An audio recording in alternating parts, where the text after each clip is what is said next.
Selamat pagi Bapak Ibu, Assalamualaikum warahmatullahi wabarakatuh. Yang terhormat Bapak Kepala Sekretaris Kudus, yang kami hormati Bapak Ibu Guru, undangan diseminasi aksi nyata implementasi budaya positif.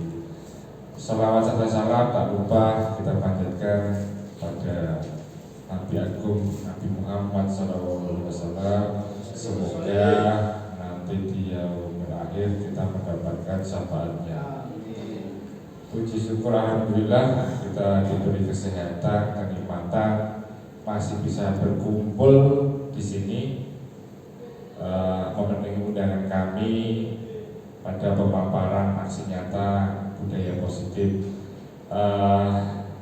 Kami mohon maaf bila pada saat ini menjamu Bapak Ibu Guru sekalian terdapat kekurangan. Pak Kasus bisa mendengar. Nanti untuk pemaparan budaya positif nanti ada dua pemapar. Yang pertama Ibu Fatika Hadi Purnomo Sari, Sarjana Pendidikan. Nanti dilanjut saya. Nanti apabila pada berjalannya pemaparan atau presentasi ada hal yang ingin ditanyakan, nanti bisa ditanyakan pada waktu sesi tanya jawab. Kurang lebihnya seperti itu untuk jalannya acara.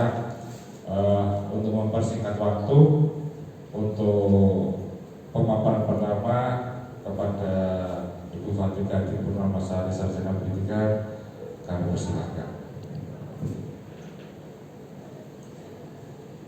Terima kasih Pak Faris Sirul Alfa. Terima kasih Bapak Ibu Guru yang hari ini sudah meluangkan waktunya untuk kegiatan diseminasi implementasi budaya positif, yang mana pastinya Bapak Ibu semuanya sudah pernah mendengar, bahkan Bapak Ibu juga pernah melakukan budaya positif di sekolahan, tetapi dengan secara tidak sadar. Di sini kami berdua akan menjelaskan tentang sedikit, tetapi saya punya permainan terlebih dahulu Bapak Ibu, sesuai dengan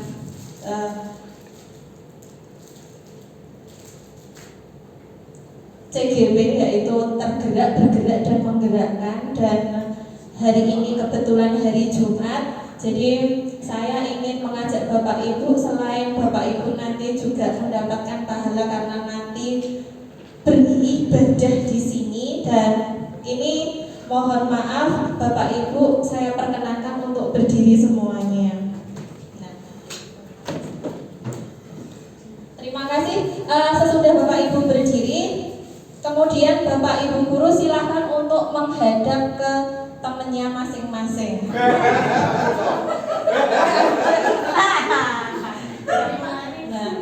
Yang belum dapat itu seperti itu kan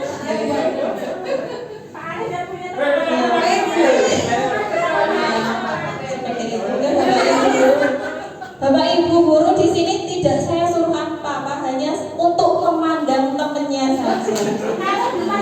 Memandang temennya saja. Itu ayo dari hitungan ketiga nanti Bapak Ibu saya suruh untuk senyum selama 30 detik saja. Gitu ya. 1, 2, 3. Pandanglah teman yang ada di depan Anda. Sudah ya. Cukup Bapak Ibu, silakan untuk duduk kembali. Ini Pak Kasus dan Pak Arif ini kok nggak ada senyum-senyumnya, mau disuruh untuk senyum kok malahan senyumnya. Iya. Terima kasih ya Bapak Ibu Guru. Hari ini panjenengan sudah senyum selama 30 detik. Artinya apa? Artinya selain panjenengan ini beribadah, kan senyum itu adalah ibadah gitu. Itu yang kedua juga ternyata senyum itu bisa membuat awet muda kita. Seperti itu. Terus kemudian senyum ini juga merupakan budaya positif Bapak Ibu, ya kan? Seperti senyum, sapa, salam, sopan dan santun. Itu kan awalannya senyum. Dengan senyum itu pasti panjenengan sudah menjalankan budaya positif seperti itu. Kemudian hari ini saya dan Pak Faris akan memaparkan tentang budaya positif. Materi yang akan kami sampaikan yang pertama adalah perubahan paradigma belajar, yang kedua disiplin positif, yang ketiga motivasi perilaku manusia, yang keempat keyakinan sekolah atau kelas, yang kelima kebutuhan dasar manusia, yang keenam posisi kontrol restitusi, dan yang terakhir adalah segitiga restitusi. Nah, dari sini Bapak Ibu, perubahan paradigma belajar, pastinya Bapak Ibu ketika melihat ini pasti di benak Bapak Ibu, bukan hanya di benak ya, langsung ingatannya muncul. Bahwasanya itu gambarnya siapa? Ternyata gambarnya Pak Ki Hajar Dewantara. Beliau adalah Bapak pendidikan kita ya Bapak Ibu. Kemudian yang selanjutnya ini ada tujuan pendidikan menurut filosofi. Bapak Ibu, di sini saya jelaskan bukan hanya langsung ke disiplin positif terlebih dahulu, tetapi kita harus mengenali tentang konsep yang nantinya konsep belajar menurut Ki Hajar Dewantara tersebut. Yaitu yang selanjutnya adalah tujuan pendidikan menurut filosofi KHD. Bahwasanya tujuan pendidikan adalah menuntun segala kodrat yang ada pada anak agar mencapai keselamatan dan kebahagiaan yang setinggi-tingginya. Artinya apa? Bahwasanya kita sebagai pendidik di sini kita wajib menuntun anak sesuai dengan kodrat, yang mana ada kodrat alam dan kodrat zaman di Pak Arif, Pak Eko yang pernah mengikuti kegiatan ini. Kemudian yang selanjutnya ada filosofi pemikiran Ki Hajar Dewantara. Bahwasanya di sini pendidikan itu adalah menuntun, yaitu menuntun segala kekuatan kodrat yang ada pada anak, yang tadi saya sampaikan kodrat alam dan kodrat zaman, agar mencapai keselamatan dan kebahagiaan yang setinggi-tingginya. Kemudian yang kedua adalah menghamba pada murid, yaitu pendidikan haruslah berpihak pada murid sesuai dengan minat dan bakat dan kemampuan anak. Di sini Bapak Ibu ketika panjenengan mengajar pastinya panjenengan harus mengetahui bakat dan minat yang dimiliki oleh peserta didik kita. Kemudian guru itu adalah ibarat petani Bapak Ibu, yang mana sekolah ibarat tanah atau lahan dan murid ibarat benih. Nah, kemudian petani hanya dapat menuntun tumbuhnya benih dengan merawatnya. Seperti kita itu ibarat lahannya, kemudian murid itu adalah benihnya. Jadi kita sudah membuka lebar lahannya, kemudian kita kasih benih-benih di situ. Selanjutnya adalah pembelajaran dengan paradigma baru. Nah, di sini pembelajaran dengan paradigma baru merupakan pembelajaran yang dirancang berdasarkan prinsip pembelajaran yang berdiferensiasi, sehingga peserta didik belajar sesuai kebutuhannya berdasarkan tahap perkembangan teori psikologi modern untuk mewujudkan profil pelajar Pancasila, yang mana profil pelajar Pancasila ini memiliki 6 dimensi. Profil pelajar Pancasila itu ada yang pertama beriman dan bertakwa kepada Tuhan Yang Maha Esa, kemudian berkebinekaan global, mandiri, gotong royong, bernalar kritis dan kreatif. Selanjutnya di sini bahwasanya pendidikan itu adalah sistem among ing arso songtulodo ing madyo mangun karso dan tuturi handayani. Di sini saya mengangkat bahwasanya pembimbingan yang menyenangkan itu adalah yang berpusat pada murid, seperti yang saya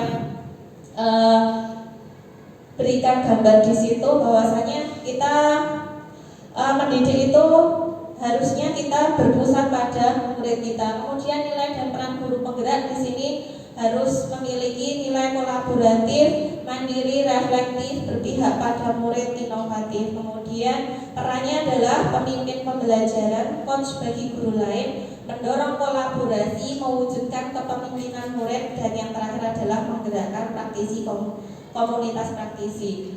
Selanjutnya ini langsung nanti kita masuk di sini di budaya positif. Mengapa penting menciptakan budaya positif di sekolah? Mengapa penting Bapak Ibu? Karena budaya positif di sekolah mampu membentuk karakter murid, guru, visi dan misi sekolah sehingga menjadikan sekolah yang aman dan nyaman. Jadi budaya positif itu ternyata membantu untuk membentuk karakter anak. Nah, pastinya Bapak Ibu juga untuk menjadikan sekolah yang nyaman, yang aman, pastinya kita harus memiliki nilai-nilai yang terkandung di dalam nilai yang tadi sesuai dengan yang nantinya akan menjadikan visi dan misi kita. Kemudian langsung saja kita masuk di disiplin positif. Bapak Ibu pastinya Bapak Ibu sudah seperti tadi yang saya sampaikan, disiplin positif itu apa toh? Kalau tadi budaya positif, sekarang ini kok masuknya di disiplin positif. Nah, di sini budaya disiplin positif merupakan suatu cara penerapan disiplin yang mengajarkan anak bertanggung jawab dan menumbuhkan kesadaran diri berdasarkan nilai-nilai kebajikan. Nah, di sini Bapak Ibu bahwasanya nilai-nilai kebajikan di sini ada banyak sekali Bapak Ibu. Disiplin itu merupakan nilai kebajikan. Kemudian contohnya lagi datang tepat waktu itu nilai kebajikannya adalah disiplin. Kemudian memakai helm pada saat berkendara itu merupakan nilai kebajikannya tentang keselamatan seperti itu. Kemudian disiplin positif lebih ke arah disiplin diri yang dapat mengontrol diri dalam melakukan segala tindakan. Selanjutnya, disiplin diri dapat membuat murid memahami dan menyadari berdasarkan motivasi internal, bukan akibat paksaan, ujian ataupun hukuman. Di sini ketika Bapak Ibu menerapkan disiplin positif, tetapi tidak dari dalam diri anak, maka disiplin positif juga tidak akan berjalan lancar. Kemudian ini sesuai dengan tadi 6 karakter dalam profil pelajar Pancasila tadi, yaitu beriman dan bertakwa, mandiri, berkebinekaan global, bergotong royong, kreatif dan bernalar kritis.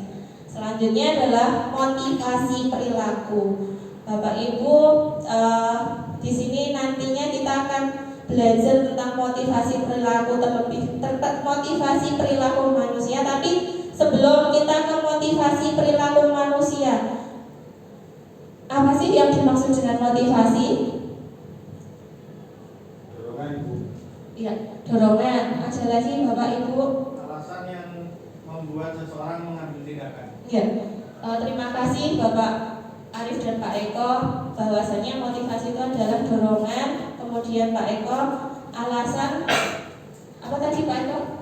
Yang membuat seseorang mengambil tindakan. Alasan yang membuat seseorang mengambil tindakan. Nah, di sini ternyata motivasi perilakunya dibagi menjadi 3, yaitu untuk menghindari ketidaknyamanan atau hukuman yang pertama. Yang kedua, untuk mendapatkan imbalan atau penghargaan dari orang lain. Yang ketiga adalah untuk menjadi orang yang mereka inginkan dan menghargai diri sendiri dengan nilai-nilai yang mereka percaya. Nah, di sini langsung di hukuman. Nah, di sini hukuman bersifat tidak terencana atau tiba-tiba. Anak atau murid tidak tahu apa yang akan terjadi dan tidak dilibatkan. Hukuman bersifat satu arah dari pihak guru yang memberikan atau dan murid yang hanya menerima suatu kesepakatan atau pengarahan dari pihak guru baik sebelum atau sesudahnya. hukuman yang diberikan berupa fisik maupun psikis. Mungkin di sini Bapak Ibu guru secara tidak sadar pernah memberikan hukuman kepada siswa kita. Kemudian apa itu konsekuensi? Konsekuensi sudah terencana atau sudah disepakati, sudah dibahas dan disetujui oleh murid dan guru. Umumnya bentuk-bentuk konsekuensi dibuat oleh pihak guru atau sekolah dan murid sudah mengetahui sebelumnya konsekuensi yang akan diterima bila ada pelanggaran. Pada konsekuensi ini, murid tetap dibuat tidak nyaman untuk jangka pendek. Jadi ada perbedaan antara hukuman dan konsekuensi, ya. Kemudian restitusi. Di sini restitusi adalah sebuah proses menciptakan kondisi bagi murid untuk memperbaiki keselamatan mereka sehingga mereka bisa kembali pada kelompok mereka dengan karakter yang lebih kuat. Dikutip oleh Gosek pada tahun 2024. Kemudian restitusi juga merupakan proses kolaboratif yang mengajarkan murid berpikir tentang orang seperti apa yang mereka inginkan dan bagaimana mereka harus memperlakukan orang lain. Nah, di sini restitusi itu adalah sebuah cara menanamkan disiplin pada murid, ya. Sebetulnya restitusi itu bukan untuk menebus kesalahan, namun untuk belajar dari kesalahan. Kemudian restitusi memperbaiki hubungan. Restitusi adalah tawaran bukan paksaan. Restitusi menuntun untuk melihat ke dalam diri. Restitusi fokus pada solusi dan restitusi itu adalah menguatkan.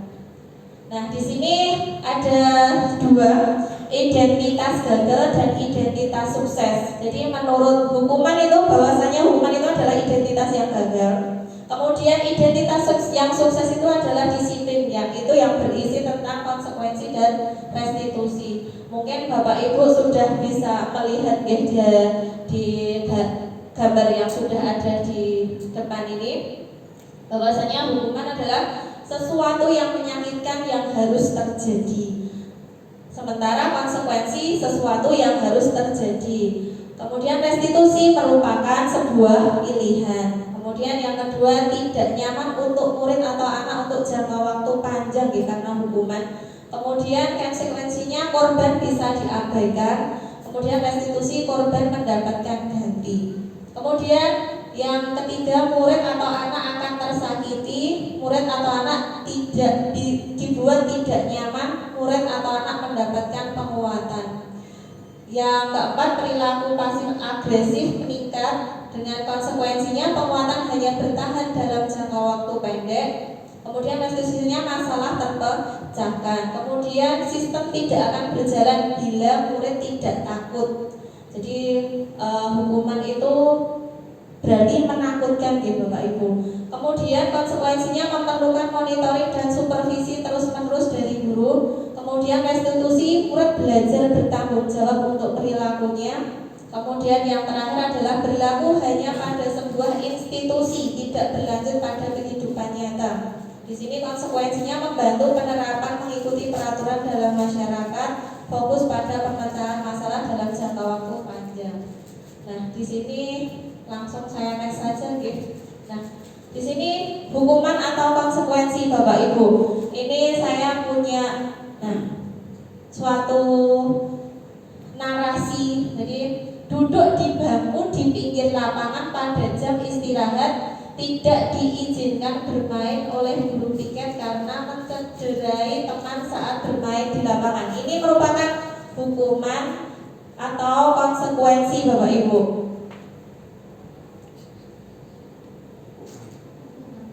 Hukuman, kita lihat, ya. Nah, jawabannya adalah sebuah konsekuensi. Kemudian kehilangan 10 menit jam istirahat untuk mengerjakan tugas karena terlambat datang dan tertinggal pelajaran selama 10 menit. Konsekuensi, betul sekali. Kemudian membersihkan tumpahan air di meja tulis karena tersenggol pada saat belajar merupakan konsekuensi. Nah, konsekuensi. Yang terakhir, membersihkan WC sekolah karena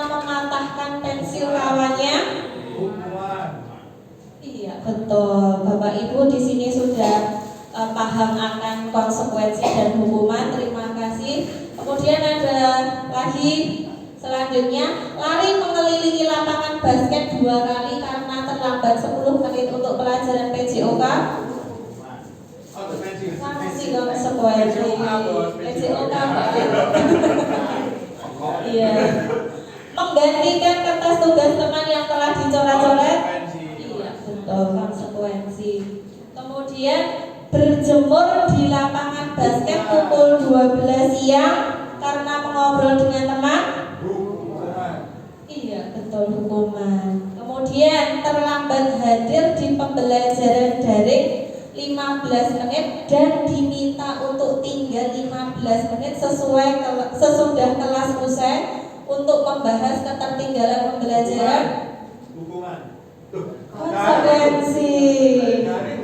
Ya, ini karena pembelajaran daring ini terlambat hadir di pembelajaran daring, Pak. Kemudian mencatat 100 kali di dalam buku kalimat saya tidak akan terlambat lagi karena terlambat sekolah. Nah, sanksi atau konsekuensi Bapak Ibu. Iya, karena ini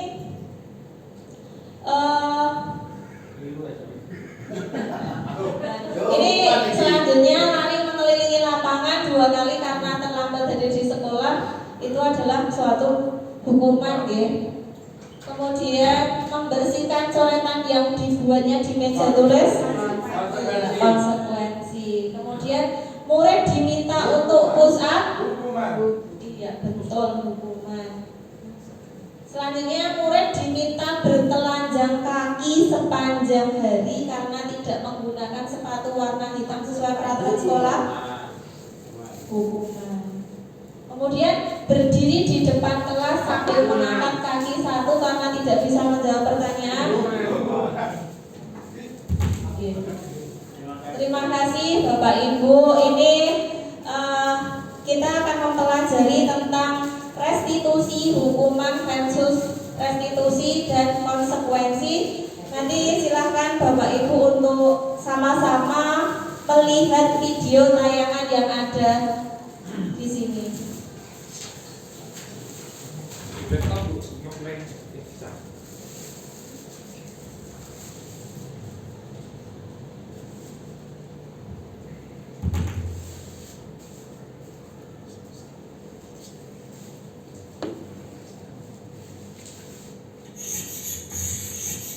sambil kita amati ya Bapak Ibu. Sambil kita belajar bersama. Selamat datang kembali di modul hukuman versus konsekuensi versus restitusi.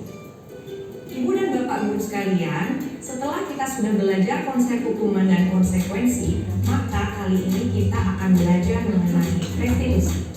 Diharapkan dengan materi ini kita dapat lebih mengerti perbedaan antara hukuman, konsekuensi, dan restitusi.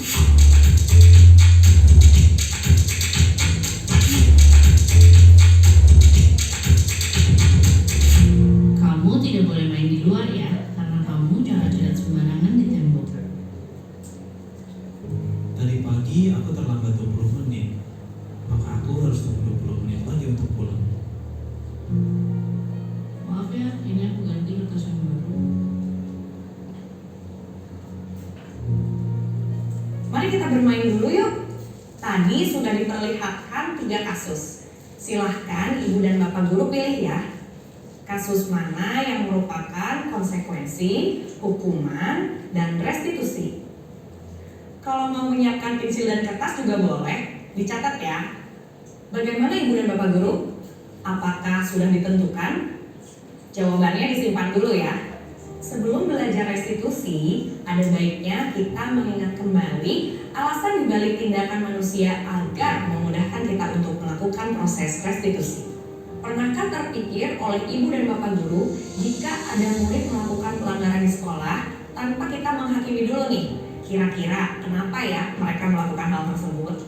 Pada modul restitusi yang lalu, kita sudah belajar mengenai 5 kebutuhan dasar manusia yang diungkapkan oleh Dr. William James. Apakah Ibu dan Bapak Guru ingat? Ada kebutuhan dasar bertahan hidup, cinta dan kasih sayang, penguasaan, kebebasan, dan kesenangan. Setiap tindakan yang kita lakukan merupakan upaya kita untuk memenuhi salah satu kebutuhan dasar yang tadi disebutkan. Dalam upaya tersebut, kita menggunakan berbagai cara. Bisa dengan cara yang positif, bisa juga cara yang negatif, seperti melanggar peraturan. Dengan kata lain, manusia dapat melakukan kesalahan agar bisa memenuhi kebutuhan dasarnya. Hal ini juga bisa terjadi pada murid kita. Yuk kita coba untuk lebih mengerti lagi. Sebenarnya kebutuhan dasar apa sih yang mereka ingin penuhi? Untuk lebih jelasnya, mari kita analisis kasus A, B, dan C berikut ini. Kasus A adalah murid TK mencoret-coret tembok. Jika alasannya karena iseng dan bosan, maka dia mencari kebebasan. Jika jawabannya adalah karena dia senang melakukannya, maka itu adalah kesenangan yang berusaha dipenuhi. Kasus B adalah murid SMP yang datang terlambat 20 menit. Jika alasannya adalah karena ia harus membantu ibunya, maka ia sedang memenuhi kebutuhan hidup. Jika ia mengatakan bahwa ia kesiangan, ibunya tidak membangunkannya, maka ia mungkin sedang berupaya memenuhi cinta dan kasih sayang. Ia ingin diperhatikan oleh gurunya atau ibunya, karena gurunya pasti akan melaporkan hal tersebut pada orang tuanya. Kasus C adalah murid SD yang merobek kertas temannya. Jika alasan sang murid adalah karena kesal pada temannya dan ingin temannya menuruti keinginannya, maka ia sedang memenuhi kebutuhan penguasaan.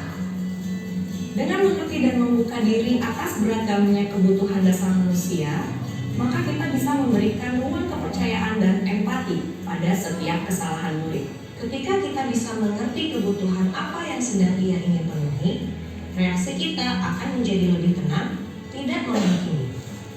Kita bisa berkomunikasi dengan lebih baik kepada murid. Disinilah proses restitusi bisa kita mulai. Dengan memahami kebutuhan dasar manusia, kita menjadi lebih sadar bahwa murid kita sebenarnya adalah manusia, sama seperti kita. Mereka juga bisa salah. Tugas kita adalah membimbing mereka untuk belajar memperbaiki kesalahannya. Pada konsep hukuman dan konsekuensi, kita belum mengajarkan kepada mereka bagaimana memperbaiki kesalahannya. Dalam kedua konsep ini, mereka hanya sekedar menjalankan sanksi. Terkadang kita merasa capek karena banyaknya pekerjaan. Jadi kita memilih jalur cepat bagi murid untuk menyelesaikan masalahnya, yaitu melalui hukuman dan konsekuensi. Ini tidak melatih murid untuk mempunyai perilaku berpikir kritis sebagai pemecah masalah yang baik. Pada restitusi, kita menanamkan rasa percaya, memberikan ruang refleksi dan diskusi untuk mereka bisa memilih solusi terbaik dalam memperbaiki masalah mereka.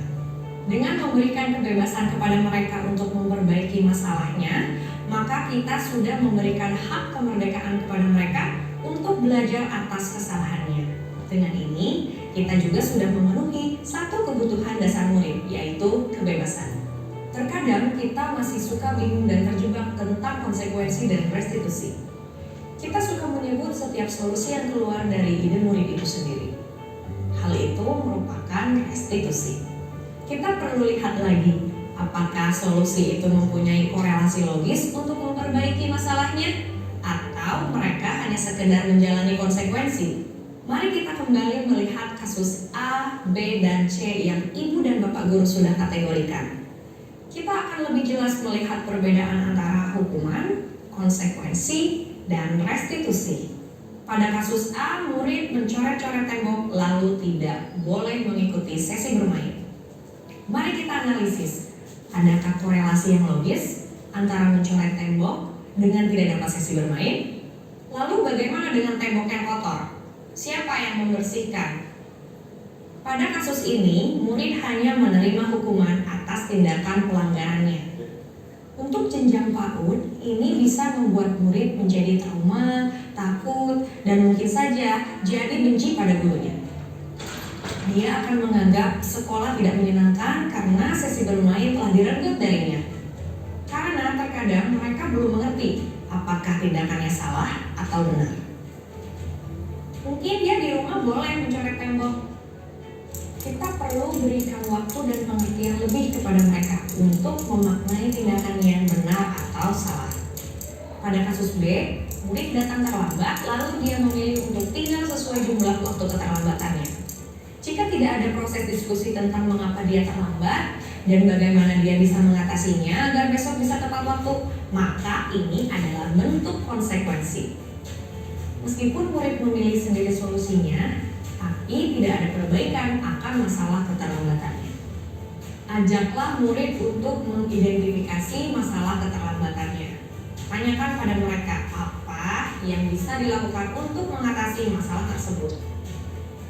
Pada kasus C, murid merobek kertas temannya. Ia meminta maaf dan memilih untuk mengganti kertas tersebut. Dengan meminta maaf, maka ia sudah mengerti bahwa ia berbuat salah. Tentu kita harus pastikan bahwa meminta maaf memang pilihannya, bukan karena paksaan orang lain. Lalu, dengan ia mengganti kertas temannya yang robek, kita bisa melihat usahanya untuk bertanggung jawab, memperbaiki kesalahannya. Sepertinya di sini murid sudah mengerti bahwa kesalahannya itu harus diperbaiki dan bukan hanya selesai dengan minta maaf. Jika solusi ini adalah atas usul murid sendiri, maka restitusi sudah terjadi. Dampak kedepannya murid akan memiliki disiplin diri. Dia mengerti bahwa merobek kertas temannya adalah salah. Dia tidak akan mengulangi. Bukan karena dia takut akan mau hadiah dari gurunya, tapi karena dia tahu ini adalah hal yang benar untuk dilakukan. Bagaimana Ibu dan Bapak Guru? Apakah jawabannya benar semua? Jika belum, tidak perlu khawatir, karena dalam memahami dan menerapkan restitusi, prosesnya memakan waktu yang tidak sebentar. Teruslah berusaha membuka diri untuk melihat perspektif lain dari kasus pelanggaran murid, yaitu dengan mengerti dulu kebutuhan dasar manusia. Ini akan sangat membantu. Meskipun prosesnya terlihat panjang atau mungkin kita juga bingung bagaimana dan dari mana memulainya, tetapi restitusi mempunyai dampak positif yang panjang bagi perkembangan murid. Lalu, apa saja ya tantangan dan bagaimana cara kita memulai restitusi di kelas? Kita akan bahas pada materi selanjutnya ya. Ibu dan Bapak Guru sekalian, sekian materi restitusi untuk saat ini. Sebelum kita benar-benar mengakhiri, yuk kita berefleksi sebentar. Silahkan diingat-ingat kembali satu bentuk tindakan pelanggaran murid yang pernah kita hadapi. Bagaimana cara Ibu dan Bapak Guru dalam membantu murid menyelesaikan masalahnya? Apakah saat itu kita sudah memberikan kesempatan untuk murid bisa melakukan restitusi? Jika belum, apa yang harus diperbaiki agar proses restitusi dapat kita terapkan? Dari mana kita bisa memulainya? Selamat belajar Ibu dan Bapak Guru. Tetap semangat ya. Salam bahagia Ibu dan Bapak Guru hebat.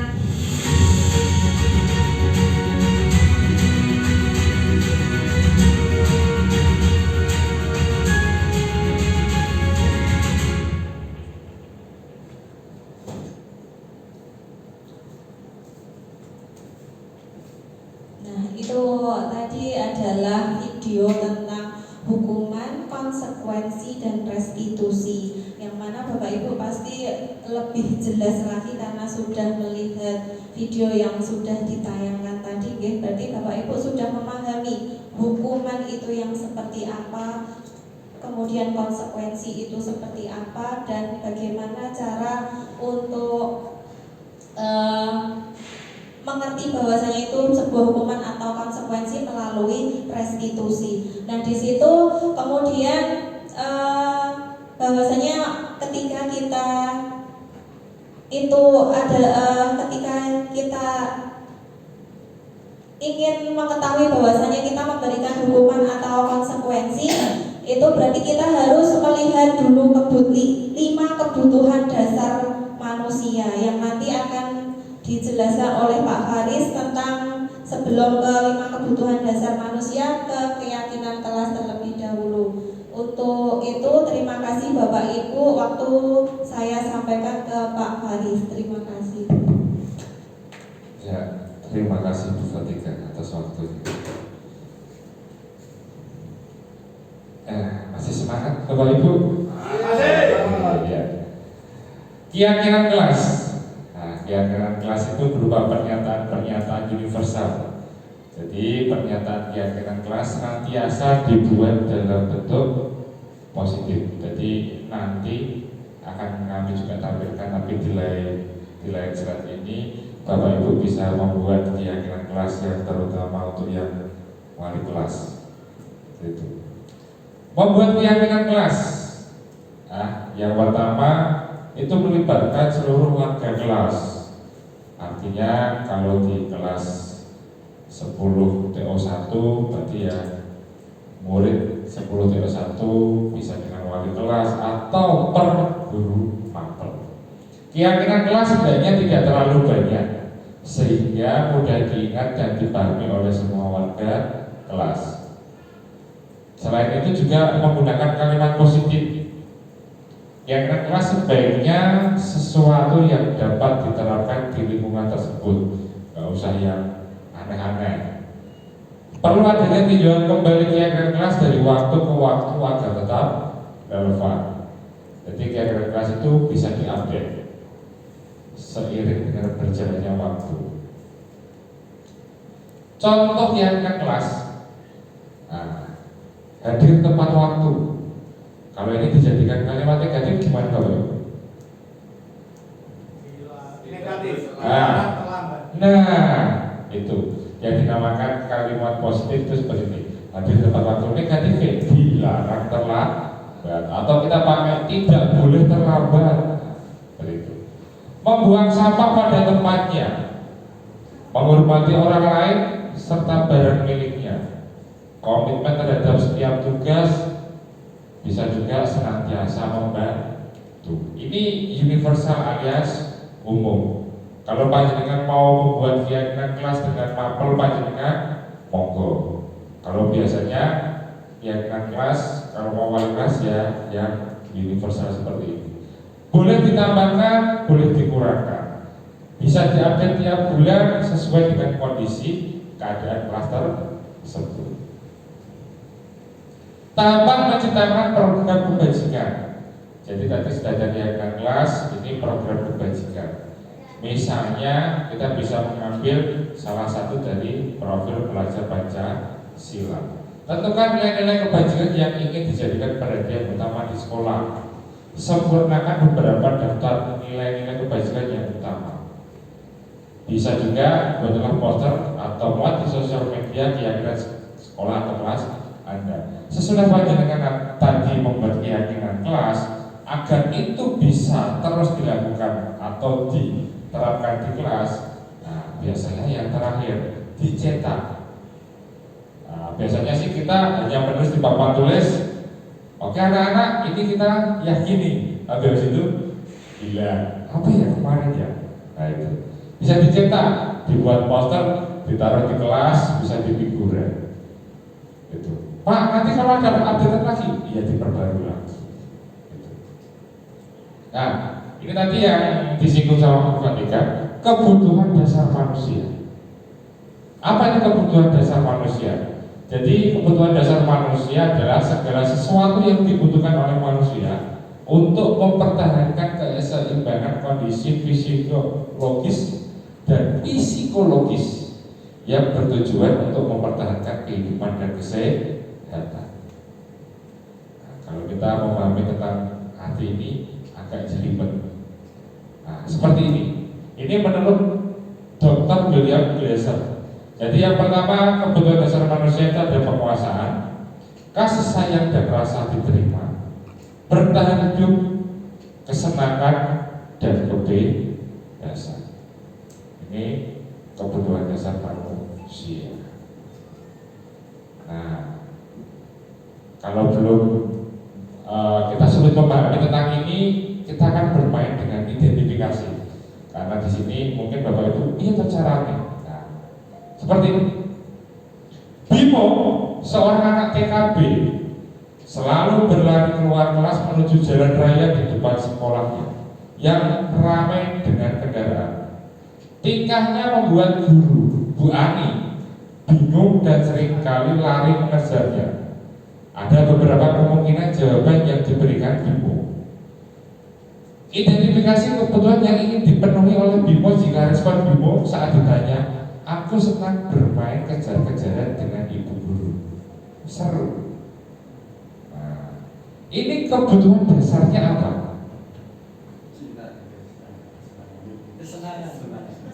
Mari. Cinta dan kasih sayang. Monggo Bu ini kesenangan. Pak Eko. Kesenangan. Kesenangan. Bu Faris ini apa? Kesenangan. Dengan ibuku. Nah, Cinta dan kasih sayang. oke ayo. Bu Felin. Itu mah. Kasih saya. Cinta dan kasih sayang. Oke, Pak Toro. Cinta dan kasih sayang.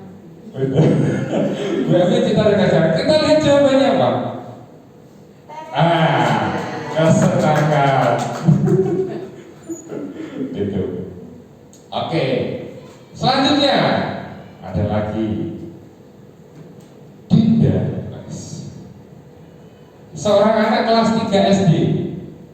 Begitu tiba di rumah, sepulang dari sekolah, menangis dan mengadu pada ibunya bahwa dia benci pada Bu Rani, gurunya.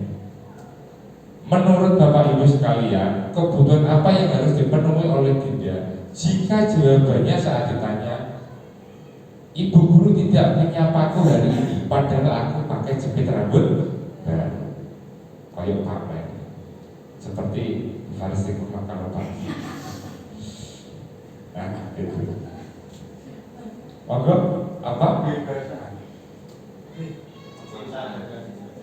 Dan bersama dengan saya. Bu Ika, cinta dan kasih sayang. Pak Marif, cinta dan kasih sayang. Kita lihat survei membuktikan. Oke. Masih ada lagi Bu. Nah, ini identifikasi. Kalau kita soalnya identifikasi anak daripada pemahaman. Tahun ini Dimas genap berusia 17 tahun. Ia senang sekali ketika ayahnya mulai mengajarkan cara menyetir mobil. Setiap akhir pekan, ia berlatih menyetir. Ia terlihat senang sekali berlatih sampai akhirnya ia bisa menyetir mobil dengan baik dan lancar. Ketika ibunya bertanya pada Dimas, apa yang membuat dia ingin bisa menyetir mobil? Nah, itu kebutuhan apa? Bapak Ibu, aku merasa bangga dan keren. Apakah penguasaan? Apakah kesenangan? Pak Kasus kesenangan. Oh, ada lagi kebebasan. Cinta kasih saya nggak dipilih. Nggak ada. Oke, kita coba survei membuktikan penguasaan. Oke.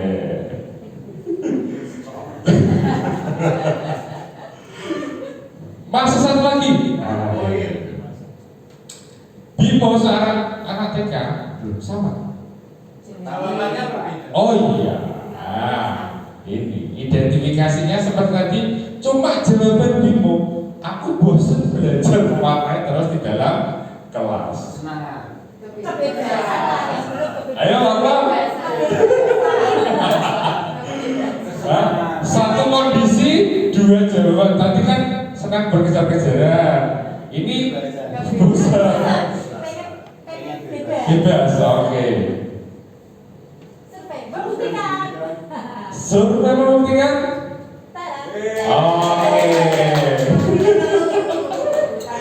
Iya, itu. Jadi kalau ada identifikasi bisa satu anak. Kita kan kadang di gue jadinya bosan nah. Kok saya kita getar gini. Nah, mungkin identifikasi itu banyak untuk anak kita nanti. Itu. Nah, sudah. Kita lanjut ke posisi kontrol restitusi. Di sini ada 5 posisi kontrol restitusi Bapak Ibu.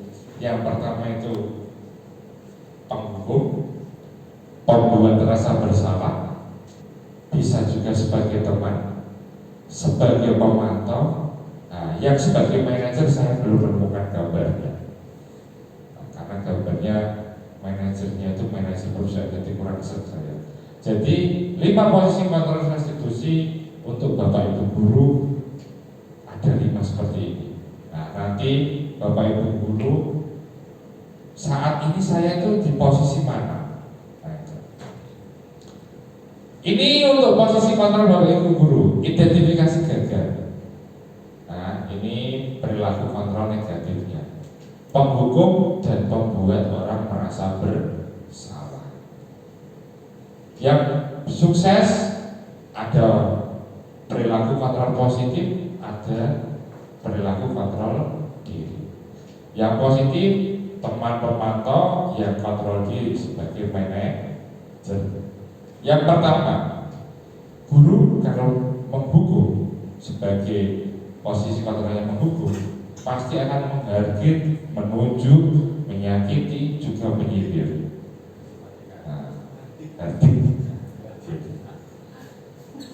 Pak, kalau Bapak Ibu guru sebagai pembuat orang merasa bersalah, dia akan ceramah sambil menunjuk, gerem-gerem, gedem-gedem, kekecewaan yang mendalam. Membuat orang itu merasa bersalah. Kalau kita sebagai posisi sebagai teman, membuatkan alasan-alasan untuk murid-muridnya.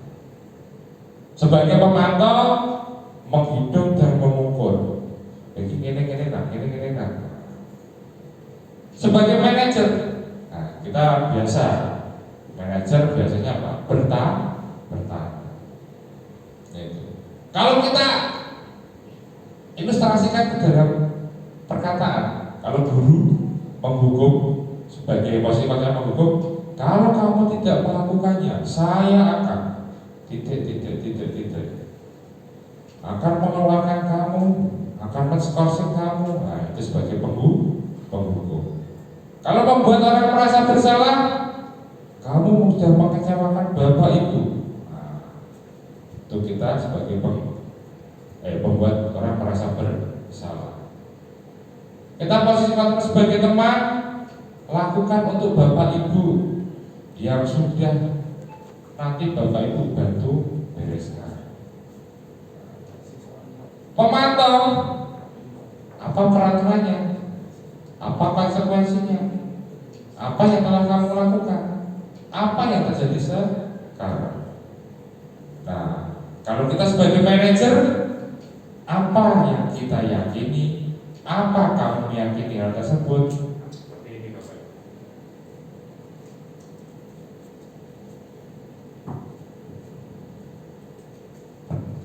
Nah itu. Kalau kami memperbaikinya, jadi kira-kira hal tersebut dan menggambarkannya apa tentang diri.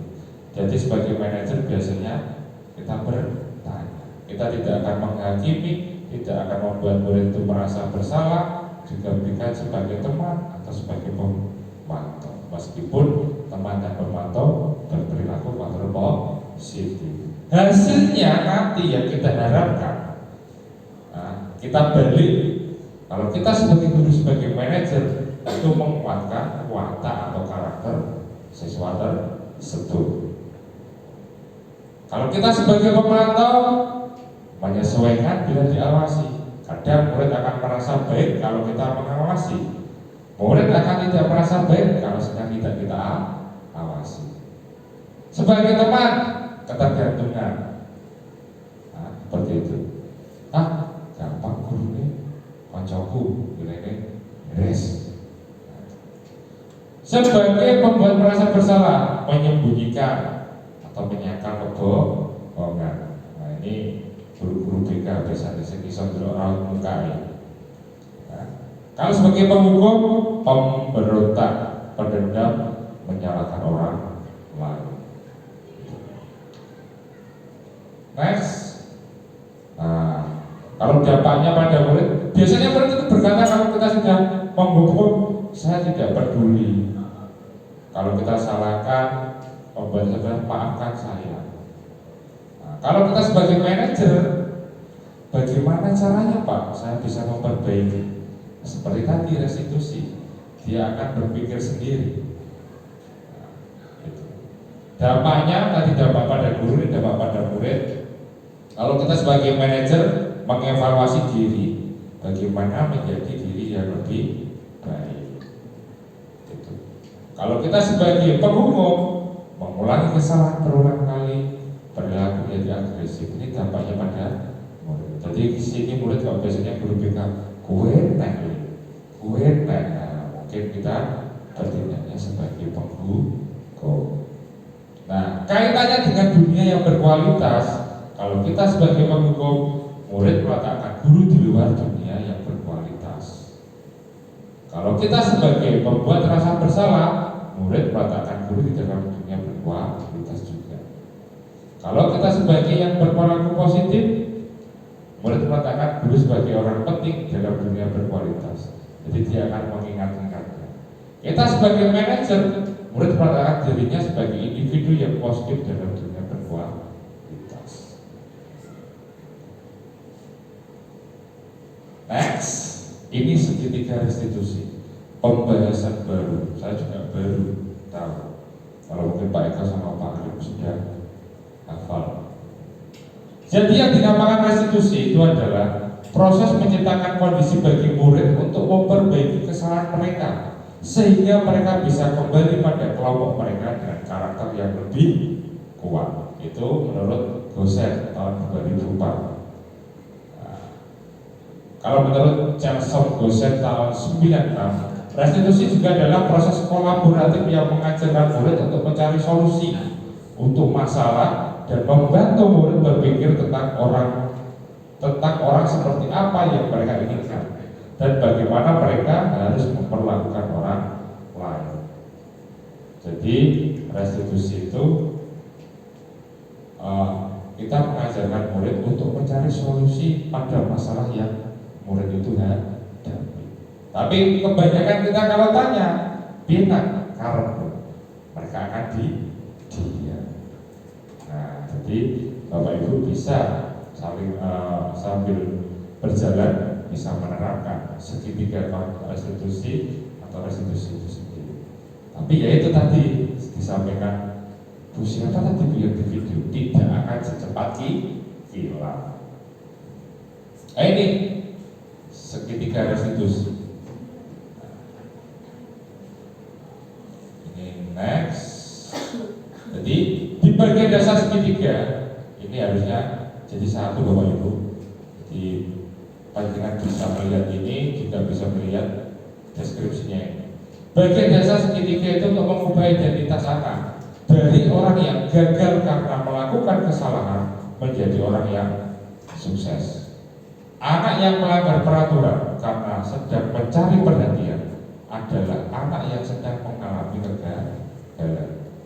Dia mencoba untuk memenuhi kebutuhan dasarnya, namun ada benturan. Kalau kita mengkritik dia, maka kita akan tetap membuatnya pada posisi gagal.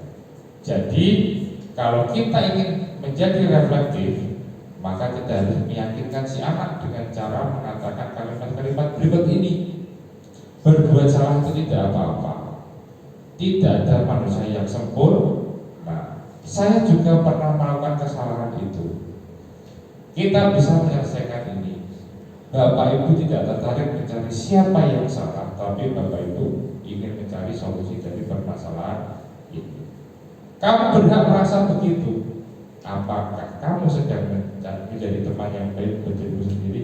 Ini bisa menjadi perkataan pada waktu Bapak Ibu menangani suatu masalah anak. Dan terima kasih itu. Jadi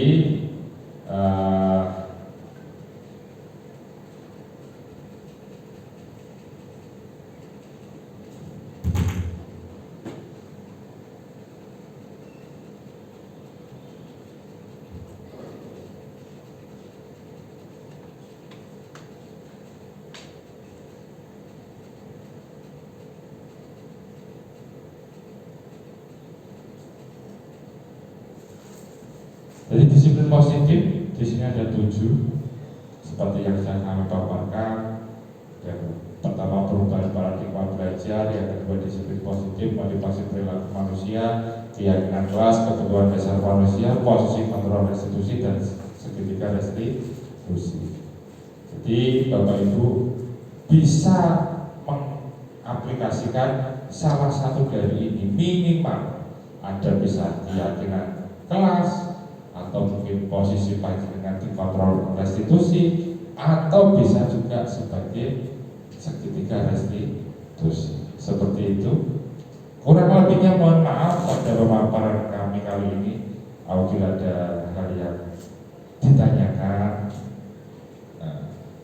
monggo atau langsung ke refleksi refleksi ya gitu kan. Gitu. Atau mungkin kami tidak akan bertanya atau panjenengan mungkin masih bingung karena juga kami mau pelajari tentang budaya positif itu berapa minggu itu Bu materinya, 2 minggu lebih, paham nggak paham gitu. Jadi di sini saya akan minta pendapatnya dari teman-teman tentang materi yang telah kami sampaikan, apa yang membekas di Bapak Ibu semuanya tentang kejadian materi kami sampaikan. Yang pertama Pak Miko Yudi, monggo. Baik, terima kasih Pak Faris, Pak Tika atas kesempatan yang diberikan. Assalamualaikum warahmatullahi wabarakatuh. Saya hanya mau menyampaikan sedikit apa yang saya dapat. Awalnya saya berpikir memang hukuman itu dapat mendisiplinkan anak, tapi ternyata seiring berjalannya waktu dapat penjelasan tentang budaya positif, saya jadi menyadari bahwa itu hanya ilusi semata. Artinya memang seiring berjalan waktu saya menyadari bahwa identitas anak ini ketika melakukan kesalahan harus dibangkitkan kembali. Yaitu karena kita tidak boleh menghakimi anak ketika melakukan kesalahan. Artinya kita harus tahu dulu motivasi apa atau kebutuhan apa yang sedang dia ingin penuhi. Makanya dari situ nanti diharapkan anak muncul muncul gagasan atau motivasi internal untuk memperbaiki kesalahannya, sehingga harapannya perilaku yang seperti ini itu membudaya tidak hanya di lingkungan sekolah tapi juga di lingkungan masyarakat. Jadi itu yang saya dapatkan pada kesempatan kali ini, jadi sangat luar biasa sekali. Saya merasa sangat senang, artinya mendapat pengetahuan yang lebih dalam. Kedepannya harapan saya tentu saja saya ingin mengimplementasikan budaya-budaya positif yang sudah ada, terutama yang pertama adalah mengubah paradigma belajar tadi, di mana menyediakan lingkungan belajar yang nyaman sesuai dengan kebutuhan belajar murid hingga ke restitusi. Kiranya itu. Terima kasih. Iya, terima kasih Pak Eko atas refleksinya. Sama dengan Pak Eko, sebetulnya saya pada waktu mempelajari budaya positif juga kaget. Ini kalau kita implementasikan ke anak SMK itu secepat apa untuk berubahnya itu, tapi dari video siapa tadi sudah tidak akan secepat kilat, tidak akan bisa berubah langsung bisa berubah. Jadi kita nanti sama-sama berbenah pada budaya positif di sekolah. Saya juga minta pendapat yang satu, karena di sini ada guru bimbingan konseling. Nah, gitu.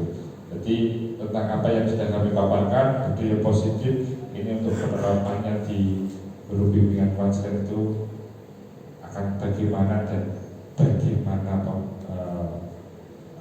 pendapatnya. Saya minta untuk Bu Feli pendapatnya atau refleksinya. Assalamualaikum warahmatullahi wabarakatuh. Waalaikumsalam.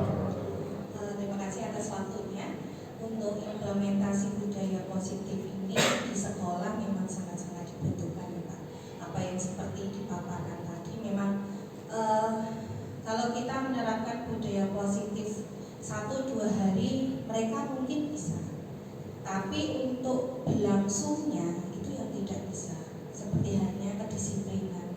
Kalau mungkin hari ini dia dikatakan besok jangan terlambat lagi ya, seperti itu, atau hari ini dikasih hukuman jangan terlambat, mungkin itu bertahannya hanya beberapa hari atau beberapa minggu, tapi untuk kesadaran dan motivasi dorongan dia untuk bisa berubah itu yang masih perlu harus ditingkatkan untuk dimunculkan, sehingga mereka itu punya alasan, oh kenapa sih sekolah itu kok menyuruh saya untuk berangkat dari rumah itu sebelum jam 7 dan saya harus sudah di dalam kelas sehingga saya sudah siap untuk menerima pembelajaran. Sebenarnya itu kan kaitannya mereka nanti ketika lulus dari sini mereka sudah terkonsep bahwa kedisiplinan ternyata poin utama di beberapa, tidak hanya di beberapa ya, memang di semua hal ya.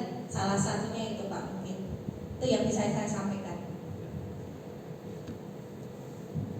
Ya, terima kasih Bu Fani atas refleksinya. Dan juga ini juga yang jadi permasalahan di sekolah kita juga yang akhirnya di grup itu kan coret-coret.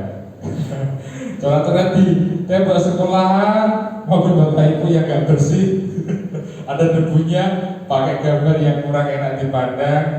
Nah, itu mungkin nanti kita sama-sama lah. Kalau ini diseminasi kita hanya untuk terbatas beberapa Bapak Ibu guru, mungkin nanti pada waktu akhirnya bisa kita sosialisasikan ke semua Bapak Ibu guru. Oh iya, Bapak kan bisa minta tolong ya keyakinan kelas. Nah, dibukakan. Ada sedikit. Tadi kan ada yang kalimat positif, negatif. Agak-agak yang materi yang merah. Close saja, close. Oke. Yang dari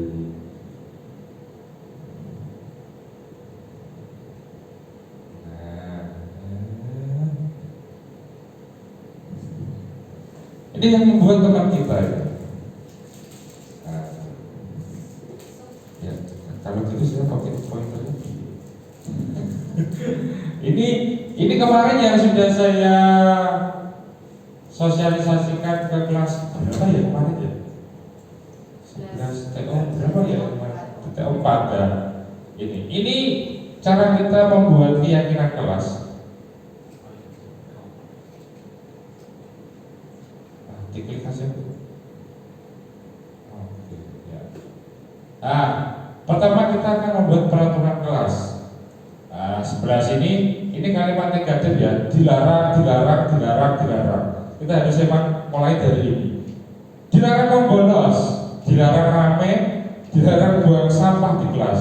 Ini sebetulnya mau saya kasih juga di kelas atau di bengkel. Biasanya kan nyuwun sewu, es tekep cepet ke, ya.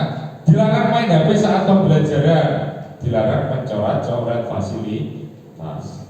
Nah dari inilah nanti kita akan ubah yang namanya kebajikan Pak ya.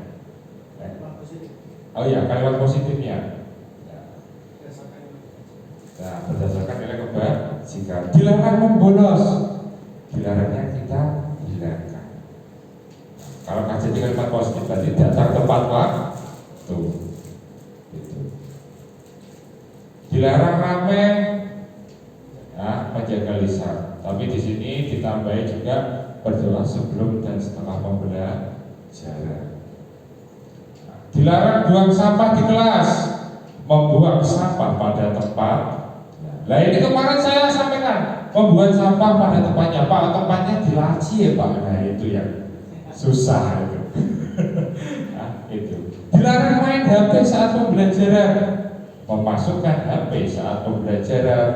Ini kemarin kurang tak tambahin Bapak Ibu, memasukkan HP di tas atau di saku saat pembelajaran. Dilarang mencoret-coret fasilitas, menjaga fasilitas sekolah. Jadi itu selanjutnya. Nah, nilai kebajikan tadi yang pertama.